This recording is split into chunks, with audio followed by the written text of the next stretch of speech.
Good morning to everyone, and welcome to today's Federal Transition Roundtable. It's hosted by AAWDC in collaboration with Luminis Health. My name is Holly T. Brown, and I am the program manager for JWA at AAWDC. We're excited to have these three distinguished panelists from Luminis Health, Mr. Troy Green, Mr. John Clemons, and Mr. Ronald Madison. Each of them brings a unique perspective of transitioning from the federal sector to the private sector. And I know today's discussion will provide valuable insights for both employers and individuals navigating this journey. So before we even start, I would love to hear a lot about you guys and what you bring to the table for this discussion. And I'm going to start with Mr. Troy.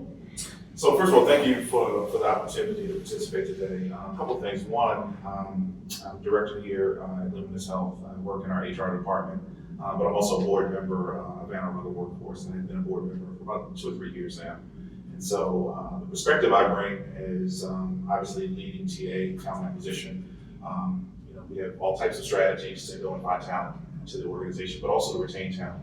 And the federal workforce, some of the recent changes there have impacted our ability to assist and to help find talent for our organization. I'm honored to be here. Ronald Madison again. I also work in human resources.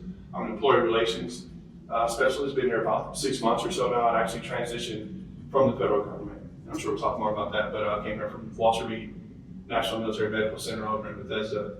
Also retired from the Army Lieutenant Colonel, retired 23, I guess it was, been a few minutes now. But, yeah, was there just about 25 years or so. I think what I would like to bring to this is I'm actually a resident of Anne Arundel County. I live in Crofton, Maryland. I've lived there since about 20 years or so now. So look forward to offering whatever I can to folks that might be in a situation where they need some assistance or that was similar to mine. I'm John Clemons, and I'm the newest member of the team. So I just transitioned from the Army after 33 years of active federal service. And if you include my reserve component time, it was 36. So I think I bring about a perspective that a lot of individuals who may watch this one day will understand. So I still had the fear, I still had the concern about the future, specifically since the environment is changing a little bit than what it historically used to be. Yes. But I am now here with Luminis Health as an HR business partner at Arundel Medical Center. And the reason why I'm very excited about this talk is because I feel like I can give it back to members of the team that I was just a part of. Thank you for sharing. Everybody has a long list of years that they have provided service, and I'm sure individuals that are listening can really get some feedback off of that and probably help them in their current situation, in their journey of finding sustainable employment. So that's a wonderful thing. So I wanted to say, John and Ron, since you have made the most directly transition from our federal roles, could you share what the process was like for you? So when you was making that transition into your new role, what was that process like? I was actually on administrative leave, and rather than waiting around to see what my fate was going to be, I took a proactive approach and started to look for other positions. I kind of said to myself, well, you know what, maybe this is a good time to make a change. So I started to look online, the various job sites and postings that were out there that I thought was a good fit for me as far as my skills and ability and past experience. Came across the posting for Luminis Health, sent in a resume, and got an interview, a couple of interviews, actually, a few interviews, which was good because it's an interview, right? Yeah. They want to know about me, but I also want to know about them. Yes. Yes. So that was a big difference from what I was used to in the federal government. And John, I'm sure attests to the same thing. It's very structured. The interview process, we're going to ask these questions. There's very little exchange.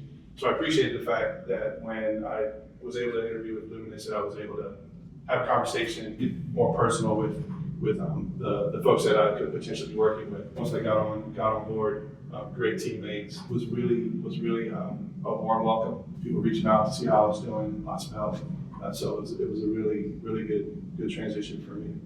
So that was a healthy, not all of them are that great, but thank you for sharing your wonderful transition. John, I would love to hear your process. So my situation was different. Literally, the first thing was, it was a time of fear. It's the first time in my career where I actually had some fear about the unknown. The environment had changed. It used to be you retire from the military, you roll into, especially me, I'm a prior colonel in the Army, and so I normally ran into like a GS-15 position or some type of leadership position, and I continued to serve. But that environment changed. And so I started thinking to myself, literally, like, maybe I'll just fade away into the sunset and watch, maybe do a little fishing or something like that. I did have a few organizations reach out to me, but I'm gonna be honest, I didn't feel the connection. It would have been more of doing the same stuff. So if I'm gonna do the same stuff, I should have stayed. Then I got a call one day out of the blue. That's for sure. He mentioned the acronym RISE, right? The RISE acronym for Luminis Health. And I said, wow, this cannot be a coincidence, because in the Army, so many years we went by the acronym of leadership. And then I said, okay, let me see if this is real. So without Troy knowing, I came over to the campus. I walked around a little bit. I saw people helping people. I saw people smiling. I saw people serving and giving of themselves, right? And I saw the patients like very excited about the care they were giving. So to me, it was a transition from what I was already doing for 30 plus years in the Army. So that was very helpful for me to transition. But the most important part was that I felt really happy in the aspect that, I've always been a servant here. Yeah. And everything that we do here, we're serving not only the community, but patients and then members of the Luminis team. So that's my story. Absolutely. You guys touched on a lot of words, number one, that resonate, especially with our community, to hear someone of high prestige, you guys already said fear. A lot of our individuals that are looking for jobs, trying to transition from one sector to the next sector, one of the big words we always hear is fear. The fear of the unknown, the fear of expectation, the fear of starting all over again. I have to learn new norms, I have to learn new skills. I have to make sure that my transferable skills is matching towards what that individual is looking for. So fear is one of the hierarchies. But to hear someone who has spent so much time in the workforce and still had that fear, so that we know that people are not alone, because fear is true. Fear is resonating. But you did use an acronym, you said RISE, that Luminis is highlights of. And I would love to hear more about that, Troy, what that RISE means, how that resonates to individuals in our workforce development, and how they can rise and feel more confident about their expectations and outlook on their journey. Yeah, I mean, it's more than just words. I mean, RISE stands for respect, inclusion, service, and excellence. We are a health system. We are a community. Individuals come into our institution and need help. And so we need to ensure that we have, employees, individuals that understand those values and that live those values every day. They're more than just words. Obviously, they had an impact on someone making the decision to come here. And so it's very important, especially at this time, right, that we have, employees and people that live those every single day. And so it's something that I talk about all the time, and it's something that you try to display in anyone that you encounter in this organization. So it's very important for us. Absolutely. I like to hear certain words because I always try to make sure that I'm in the right direction when I'm leading, and words like excellence. I always tell my staff, anything that you do it in the spirit of excellence. Anybody can do anything, but the way you do it is most important, and that really resonates with me. If you look back on your tenure, when you look back on first starting to look for a job and try those things, is there anything you would have done differently to prepare?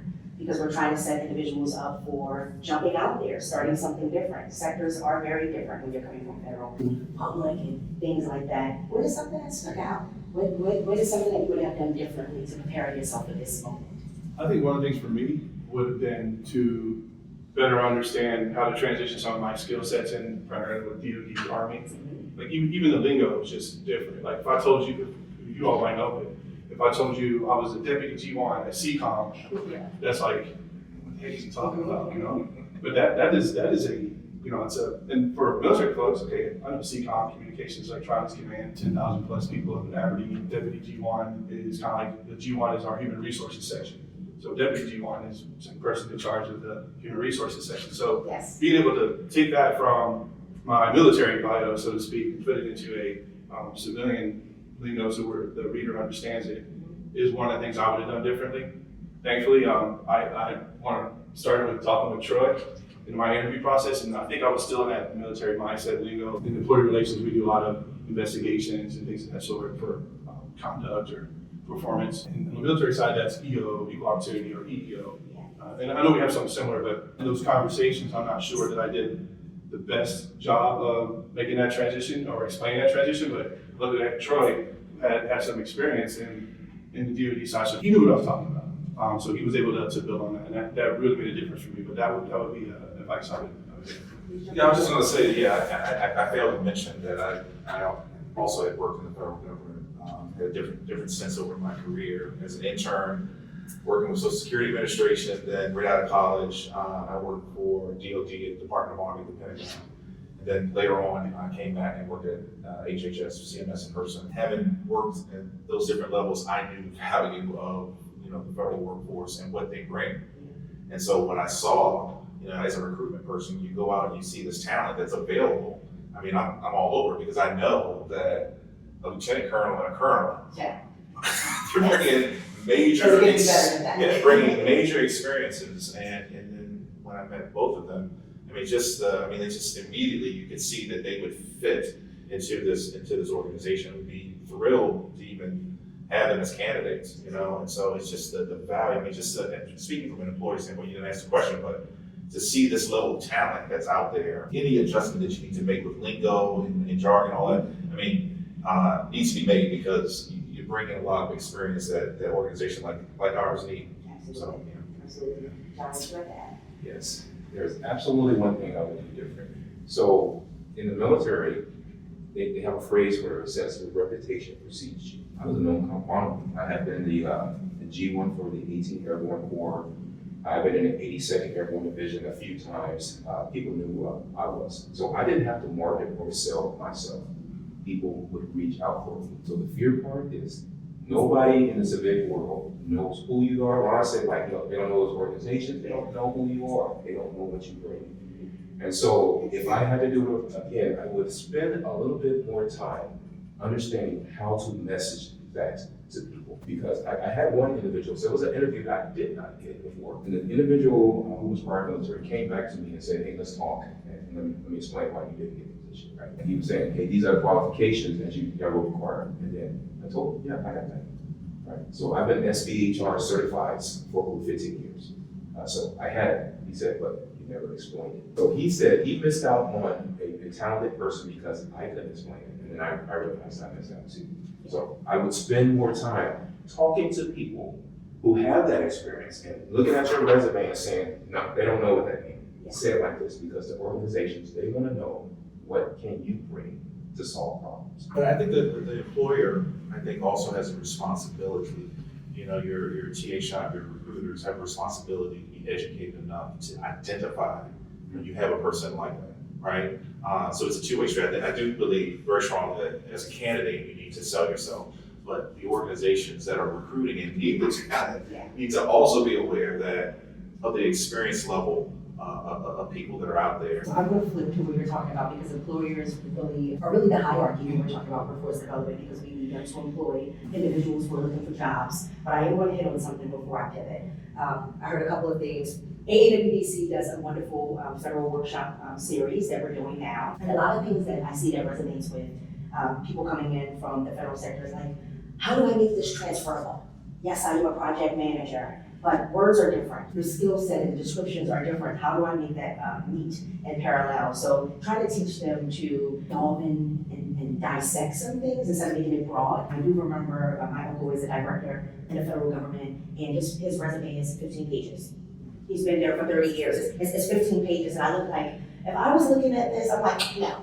I need a quick snapshot of who you are. And John, I think you highlighted on that and so did you, Ron. Like, how do I condense myself to a couple of pages that people don't get uninterested in who I am and try to make it more relatable. So trying to help individuals condense their life worth, their life value, their experience and trying to fit it all in to make it pleasing to the public sector's eyes because their attention span is very short. So I have a couple of minutes to say, look, you have it or you don't. So trying to give them that comfortability and that empowerment to say, we can make it condensed. However, we don't want to take out anything who anybody is because we want to highlight that. But you have brought up wonderful things about employer perspective, and I do we want to flip. So what do you think private sector employees should know about individuals transitioning from the federal role? What do you think they should know? A lot of employers have no clue of what individuals do in the federal sector. So what do you think if I was a person looking for a job coming from the federal sector to the private, what do you think that employees should know? Because because it's all about what I know for them, but employers should know things as well. So what do you think a private sector employers should know about individuals transitioning from federal roles? You need to be curious about, just in general, as a recruiter, most recruiters that are really good at what they do are curious. Yeah. So be curious about kind of what's out there, and realize that this population has amazing experience, amazing structure. Some of the things we've talked about already today, the structure that's there, and it is definitely 100% transferable. And you know, look at the individual, and also look at where they've been and where they've worked. If you have a candidate that has worked at the Pentagon, I think you might need to take a look at that. If you have a candidate, if you have a candidate that was in the military and has retired and then accepted a position in the federal government, you might want to look at that, because you know those transitions are not easy. There's a lot of structure, but things have actually changed in the federal government depending on what agency you're working with. So some of these agencies feel like some large companies that are out here, right? So access to social media, really creative things that they're doing from a marketing perspective. Like there's a lot of great skills out there. And then when you look at the federal government, there's been a push over many years to hire people from the private sector. So you have folks that have not only worked in the government, but have also worked in the private sector prior. So, you know, people bring all kinds of experiences, and it's just imperative that, you know, you cast a wide net. That's what we do in recruitment. It's a funnel. It's a wide net. Funnel down to the top talent that you're trying to bring on. So that's what I would leave with people. If I were an employer, I would try to have a general understanding that federal employees who may be transitioning, military people who may be transitioning, often have experience of a broad scope. Because a lot of times it's, you know, I know what your resume said, but I need you to do X, Y, and Z, and you go figure out how to do it. So that's one, and that's part of the reason why we have those 15-page resumes, because you did a lot of stuff, you know. So I think that was one, and I think the other thing is, like we talked about inclusivity, and part of that is you might have more mind meld, I guess, or more groupthink brought to the table. So if you have someone who's coming in from DoD, military, that has a different thought process, has a different experience on how to get a project from A to Z, then I would welcome that. You know, maybe there's something that I don't know, right? Kind of a mindset. So that is an advantage for employers, I believe. For example, as a young E5 in the Army, young sergeant, and I got that in 2 years. The experience that I've had in the civilian side would have took 10, 15 years to achieve. I was in charge of a large amount of individuals, and I was responsible for everything that they do. I was responsible for them, making sure they clothed, fed. I had a high level of responsibility in this amount of time. The next thing, though, is those individuals are committed, very committed. You tell them what is required, and they're going to do everything in their power to get it. And it's going to be legal. It's going to be everything they do is lawful. So they're going to just pull it out on some walls. They're going to be like, okay, what's my left and right limit? And they're going to get it done. But most importantly, for the organization, you're going to get a problem solver. Somebody that's going to be able to take an analytical look at what the situation is, and then figure out all the things that require the stakeholders, and they're going to get you an answer that's best for the organization. I love it, because my follow-up question was, are there any transferable skills that may not be obvious to employers, but are incredibly valuable? And I heard a lot of value. Here's what I also would tell every employee out there that's looking at a federal worker that's coming to you. First of all, everybody from the rank of Sergeant First Class, which is an E7 across all services, a Major, which is an 04 across all services, and then GS-12, so the DA civilians and above, they all are project managers, all of them. Everything they do is a project. So even if they don't say it, understand, they have that capability to make those things happen. And then for all the other things, making sure that the organization, you know, is ethical, you know, that they're caring about people. That's just part of their nature. So you're going to get leaders that care about people. So kind of look from the federal, when you're getting federal employers, you're getting capable individuals who have a lot of structure, who are very diligent in the work that they do, ethical boundaries, making sure that things are aligned well. So employers are getting a lot of experience when they are hiring federal workers. So that's a wonderful thing. How can organizations better support these employees? employees during onboarding, adjustment, and training. AAWDC, we hire a lot of individuals, we do a lot of hiring events and resource fairs. How can we become more diligent as an organization to better support these employees during their onboarding and transition? Well, the first thing that came to mind is what we're doing here. First, we have Employee Resource Group, Veteran ERG, started about 3 years ago. And hopefully, I don't know if you've joined yet, John, but I think you're a member already. I need you to be a member. That group is put in place to really celebrate our veterans. Those types of entities, I think, are very important. So we do have an individual who focuses definitely on military, making sure that husbands and wives that have served, make sure that they get supported in transitioning. We all know definitely coming in from a federal to private is a lot of transition, but definitely when you're coming out of military, things are different, more structure, more diligence, more time, organization, getting up at a certain time, starting things. So we do have a navigator at AAWDC that helps individuals get back inside of the workforce. As a mental health clinician, which I am, I hear a lot of individuals saying, it's so stressful, I lost my job, I'm trying to find something different, the anxiety, the pressure, the overwhelming feeling of, am I gonna find something soon? I never forget when we did our hiring event at Live, a gentleman, I had seen him at another hiring event, he came up to me,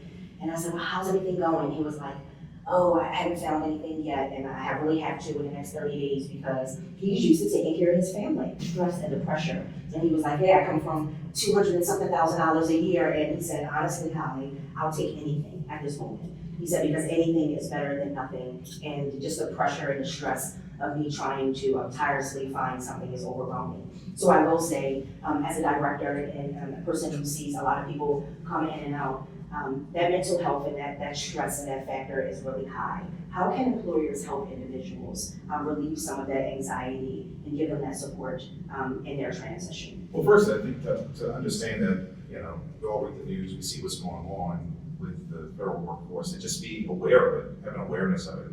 For us here at Luminis, we have a wellness, well-being team, and we also have EAP. And so there are resources for folks that work here. But I think it's important for those that are interacting with recruiters, various companies, to be able to have an awareness of that.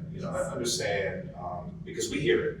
I mean, what you just said, we hear this all the time, and people will share that with you. And be really open, and remember that we have to treat, everybody's different, that we have to treat everybody differently. A resume is a story, but it's not the whole story.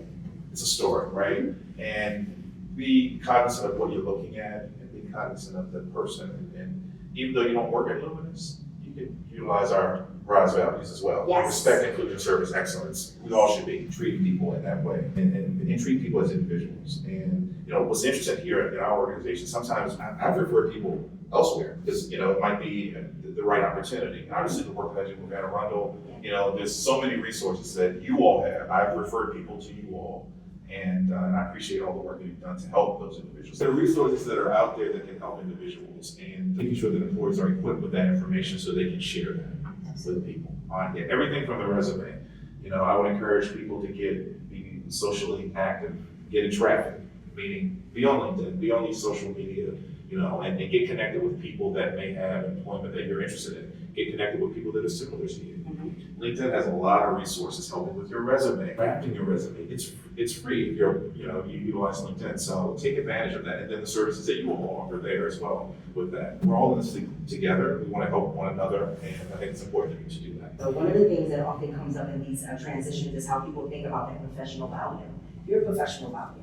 So how did you adjust your mindset around your role? It doesn't matter what your rank was before, because you're Mr. Miss whatever now. Yes.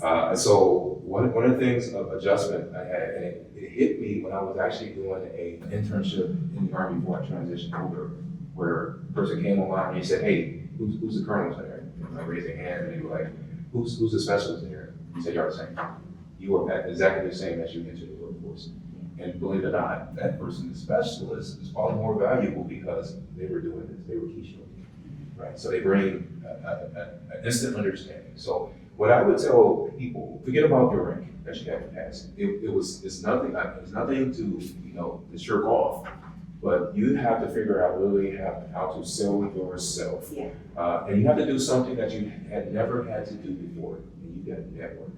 Every conversation Every interaction is a possible employment opportunity. You gotta get yourself, if you're an introvert, come out of yourself and get out there and go to events and shake hands and pass along your information, have copies of your resume, network yourself. Yes. But most important, Joy didn't know this.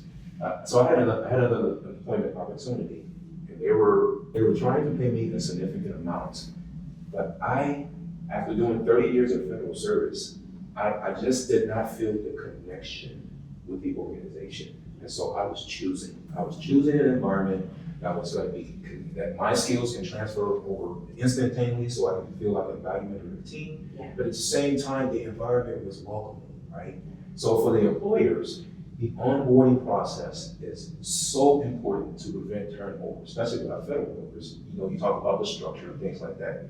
But a dedicated onboarding process will ease them into the organization, make them feel like they're a valued member of the team, and prevent turnover. I think for me, like the transition, we've been saying, I spent a lot of time in the Army, but I was also a GS civilian for almost 2 years. So I think one of the things that was different for me, great processes and programs here at Luminis, but just there's a different process, you know, and to take some time to understand what that process is. It's not the Army, it's not watch me. So taking some time to just be a sponge.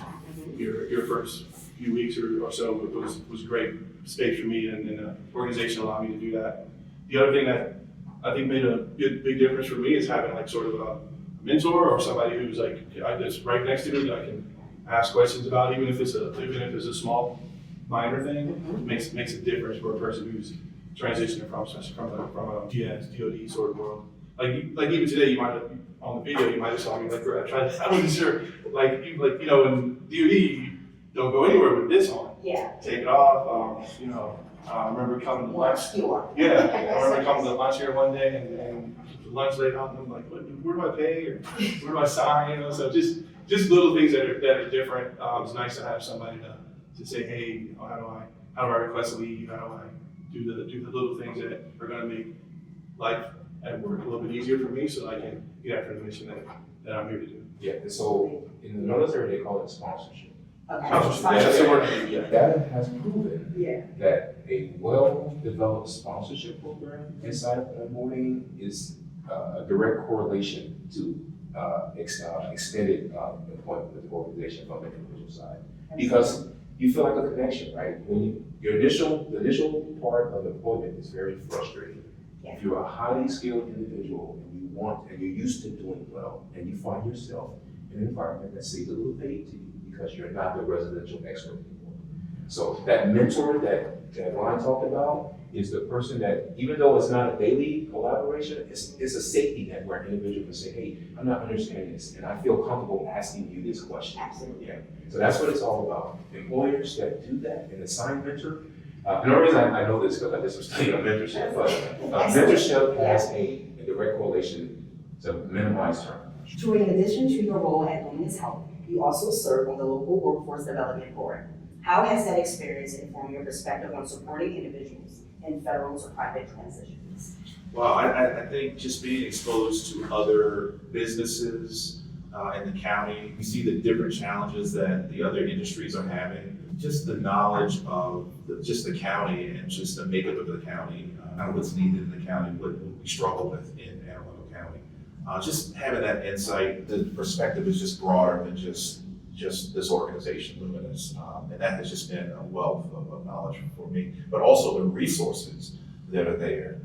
There's so many resources that are in the county that are working every day to help people that the average person might not even know about. Boy, Arundel Workforce does an amazing job to kind of bring all that together to really try to serve people, to serve the county, and to help people to be able to grow, not only just to get a job, find work, but also to grow within that organization so that they can improve their financial situation. Yes. I always tell people it's one thing to get a job, but to have sustainable employment, that means longevity. So we always look to get individuals not just gainfully employed, but definitely sustainably employed. What role, Ron, do you think workforce boards and organizations like AAWDC should play in easing these transitions for individuals in the workforce development? Yeah, I think about my experience when transitioning from my GS position to Luminis. You know, your initial thought is like, well, I'll just blast out 1,000 emails and resumes, you know. And you gotta do something different, right? So I think having that connection between people who are looking for roles and guidance from folks like your organization is invaluable. I think just making sure that people know that there's resources out there that can help guide you through this process is a huge thing. So whatever the organization can do to make people aware that hey, there's folks out here that are experts at navigating this space and can help you in your journey. Your organizations bring a valuable connection point for individuals who are a little bit fearful at the moment. And you bring it all together. You bring the messaging of what works and what does not work. Because that's what people are really looking for. They're looking for, like, I haven't done it before. Tell me what to avoid. Yes. And tell me what's going to make me stand out from the rest of the people. Always good to stand out. Yes. Especially in the room now, we're having hundreds of people to apply for one position. Like you said, you have a plethora. So how do you stand out? How do you highlight yourself? How do you outshine the rest? Another thing that I hear a lot from individuals looking, switching over to different sectors is, how do I compete with this new generation and genre of how we get employed? AI is a big thing. So how do I make myself shine through all of these things? You were talking about recruiters, but now when we talk about recruitment is more of digitalized. I put my resume in and somebody says whether you have the proper wording, so a lot of people don't really look at resumes anymore. So being able to highlight yourself in a snapshot. I was to give one piece of advice to any candidate applying for a job. Make sure that you're looking at the job posting and that you're applying directly to what it is that they are looking for. Yes. You will never get a job in the federal government, I can tell you, unless you are looking at that job posting and you're matching up, you're applying to jobs that you have experience with, and that you are targeting specifically that job. Same on the private sector. Federal government's been far advanced in that for a long time. USA Jobs, right? But you need to make sure that you're doing that. And also, you need to make sure that you're connected to people, that you're building relationships. The more that you have that, the better that you're going to be all the way around. You're going to connect. We want you to connect with people that do like jobs, and that's going to help you be able to be more educated, but also being connected, because oftentimes these are the decision makers. Making sure that you're capturing all the experience that you have, and that is formatted in a way that AI, recruiter, whatever can sift through, and you're going to rise to the top. When I was applying, I took that and said, okay, well, maybe this is a tip I would pass along. Maybe I have more than one resume. I did some project management. I did some HR work. I did some operational things. So that's 3 different resumes right there. If I'm truly okay with different avenues, then yeah, take all that plethora of knowledge and experience you have and break it down to 3, 4, 5 different resumes if you have to. Federal sector, you need all of this information. Yeah. They want to know everything you have done across sectors. When we're talking about private, if you're applying for a project manager, they want to know about project management. Yes. How can you add to this role at this time? So the other things, although it's still valuable, it's still important. However, we have to sometimes hone in to the job description, like you said. Make sure your transferable skills are related to the description that the employer is looking for, and try to condense some of those things. Looking through jobs on LinkedIn, I see a job that seems attractive. And I looked at it and I said, wow, I'm gonna have to adjust my resume to the job posting to make sure that I'm telling the organization how I can bring value and I can solve all these problems that you currently have a gap in. And don't make anything up. This is what I tell people all the time. Don't make it up, because they're gonna ask you about it later, right? And you're gonna be that employee, you're like, well, I just said that. You don't wanna be the person. Yeah. So continue to stick to our ethics and our values. Yes. But just make sure you're gonna have to take a little time, a little effort up front. Tailorizing your resume to the position is worth it. What has your experience taught you? And what advice would you give to others considering or currently going through a similar situation? Be patient, be resilient. You're your biggest advocate. You're your biggest advocate. And so you have to display that very confidently in your search, be it on paper, be it in person, and know your audience. And it's easy to know your audience. There's so much information out there. When you go and interview with a company, know who they are, know what their needs are, know who the job is reporting into, who's the CEO of the company. Be knowledgeable about it, be passionate, be hungry.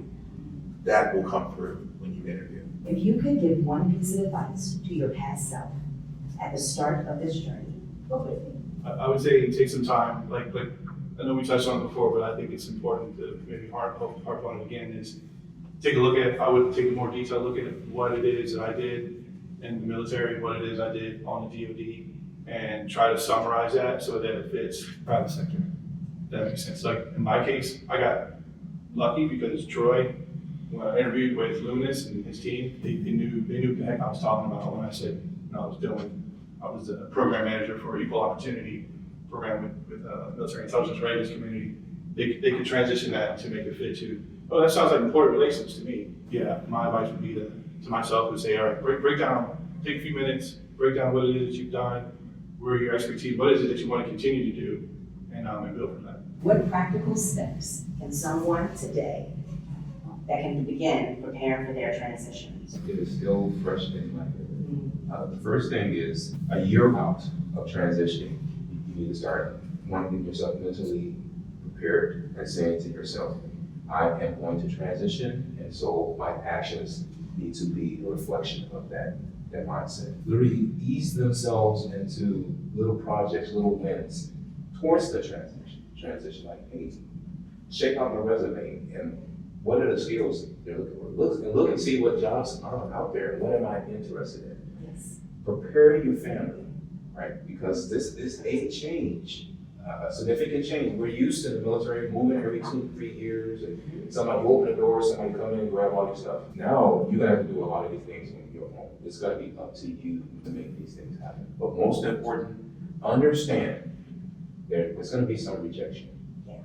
Good word. Troy said the word resilient. Rejection is something you have to look for, but just understand you bring value. You just gotta say explain what that value is. There are people behind these resumes. There are human beings behind these resumes. Recruiters should never forget that. Do yourself a favor by looking at people that are in the federal and local government, or federal government, because these individuals have experience that you will blow your mind.